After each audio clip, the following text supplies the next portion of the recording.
अरे लालू जी यूं ही बगाने रहोगे क्या? घर वापस जाए हम? अरे तुम्हारी वजह से भरी दोपहरी में हम दोपहर की नींद छोड़कर आते हैं और तुम चुपचाप बैठी हो। तो क्या करूं मोदी जी, नाचूं क्या मैं? अगर तुम भरी दोपहरी में यहाँ पर आकर बैठते हो पेड़ के नीचे तो इसमें मेरी क्या गलती है? बताओ, मेरे लिए बैठते हो क्या? और लालू जी किसके लिए बैठती है? हम तुम्हारे लिए तो आके बैठती, तुम्हारे साथ यहाँ बैठ के चार बातें हो जाती है और इस पेड़ की ठंडी हवा मिल जाती है। अब इतनी भयंकर गर्मी पड़ रही है, घर पर नींद तो आ नहीं पाती दोपहर में, और आप तो यूं ही अनजान बन रहे हो। अरे आपकी कहानी के लिए भी तो हम यहाँ पर आते हैं, कहानी सुनाओ।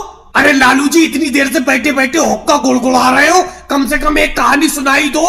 मोदी जी सही तो कह रहे हैं, सबको कहानी का ही लालच। चलो सुनाता हूँ एक कहानी, ध्यान से सुनना। एक बार अपने गांव में ऐसी गर्मी पड़ी जैसी इस साल गर्मी पड़ रही है। तालाब नदी नाले सब सूख गए, चारों तरफ बर्फ ही बर्फ गिरती थी। बस जहाँ देखो गांव में बर्फ नजर आ रही थी, इतनी भयंकर गर्मी पड़ी। अरे लालू जी कहानी को कहाँ ले गए? कहाँ बर्फ कहाँ गर्मी? गर्मी की कहानी सुना रहे हो, गर्मी में बर्फ कहाँ से गिरने लगी? अगले में साफ साफ अभी बता देता हूँ, गर्मी बहुत ज्यादा पड़ रही है। कहानी सुनाते वक्त भी मेरा दिमाग सही तरीके से काम नहीं कर रहा है, इसीलिए शब्द थोड़े से इधर उधर हो सकते हैं। अरे लालू जी थोड़े बहुत शब्द इधर उधर हो सकते हैं, चलो मान लेंगे। आपने तो मौसम ही बदल दिया, गर्मी की कहानी सुना रहे थे, गर्मी में आपने बर्फ गिरा दी। चलो दूसरी कहानी सुना देता हूँ, ये वाली कहानी छोड़ो। एक बार की बात है, अपने गाँव में बहुत विकट ठंड पड़ी,